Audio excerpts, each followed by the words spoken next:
University of Sheikh Hasina একমাত্র possible যেখানে বিজেপির ইলেকশন পিএইচডি করে দেওয়া সম্ভব, আর কোন ইউনিভার্সিটি না। 14, 18 এবং 24-এর তিনটা পিএইচডি কোনো প্রধানমন্ত্রীর না থাকে, এই লেভেলে মোদীকে অ্যাডভাইস করার মতো এক্সপার্ট প্রশান্ত কুমারেরও নাই। এরপরে দেখেন বিজেপি আর তৃণমূল কংগ্রেসের ভোটের ডিফারেন্স দেখেন। আমি দেখলাম সম্ভবত 32 লাখ, 31 থেকে 32 লাখ ভোটের ডিফারেন্স।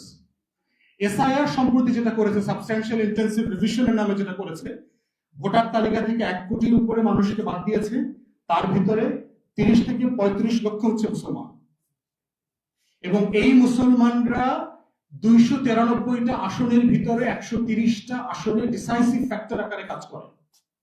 তার ভিতরে 60-70টা আসনে আছে মুসলিম মেজরিটি ডিস্ট্রিক্ট। তো এই বিশাল জনগোষ্ঠীকে আপনি ভোট ব্যাংক থেকে নাই করে দিলেন। থার্ড যেটা করেছে, টোটাল ল এনফোর্সমেন্ট এজেন্সি কেন্দ্র থেকে ফোর্স পাঠাইছে, সেন্ট্রাল গভর্নমেন্ট দিল্লি থেকে 2.5 লক্ষ ফোর্স পাঠাইছে টোটাল নির্বাচনী আইন শৃঙ্খলা ম্যানেজ করবার জন্য। অতএব স্টেটের পুলিশিং ফাংশনাল ছিল না।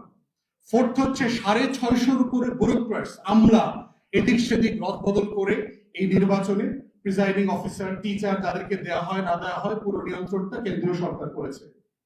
তাহলে এক্স্যাক্টলি দেখেন, যদি 14, 18 এবং 24-এর তিনটা পিএইচডি কোনো প্রধানমন্ত্রীর না থাকে, এই লেভেলে মোদীকে অ্যাডভাইস করার মতো এক্সপার্ট প্রশান্ত কুমারেরও নাই।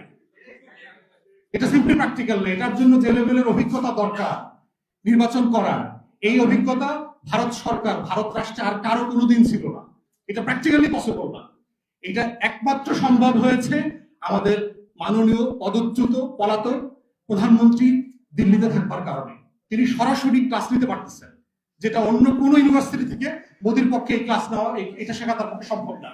ইউনিভার্সিটি অফ শেখ হাসিনা একমাত্র পসিবল যেখানে বিজেপির ইলেকশন পিএইচডি করে দেওয়া সম্ভব, আর কোন ইউনিভার্সিটি না। তাহলে এইটা শুধুমাত্র ইলেকশন মানে ইঞ্জিনিয়ারিং আকারে পড়লে চলবে না। এইটার জন্য দেখতে হবে যে আমার রাজনৈতিক প্রশ্ন এখানে কোন দল জিতেছে, এবং সবাই আলোচনা করতেছে বিজেপি জিতেছে এত সিট, ওই সিট, মমতা এত বছর ক্ষমতায় ছিল, ক্ষমতা হারাইছে এই সিট। কিন্তু এর ভয়ঙ্কর দিক হচ্ছে যে হিটলারের নাৎসি বাহিনী আপনার সীমান্তে এসে পৌঁছে গেছে। And as a nation, you are enslaved. কোথাও কোনো তর্ক নাই। এখানে একটা ভয়ঙ্কর ঘটনা ঘটতেছে। এটা তো একটা দল না, বিজেপি, যেটা আমার আগে ভাই বলে গেছে। বিজেপি কিন্তু দল আকারে দেখবার সুযোগ নেই। It's not a political party, it's a fascist organisation. Hindutva আর টোটাল আইডিয়া সাভারকার, গোলওয়াকার, বাল ঠাকুরের লেখা পড়লে, বঙ্কিম, হিন্দু মহাসভা, শ্যামাপ্রসাদ মুখার্জি, এই টোটাল বলয়ের চিন্তা হচ্ছে নির্মূল, এক্সটারমিনেশন অফ দ্য আদার। অপরকে নির্মূল করে দেওয়া হচ্ছে তার পলিটিক্যাল আইডিওলজি, এবং সেই অপরটাকে মুসলিমস, খ্রিস্টানস, যত মাইনরিটি আছে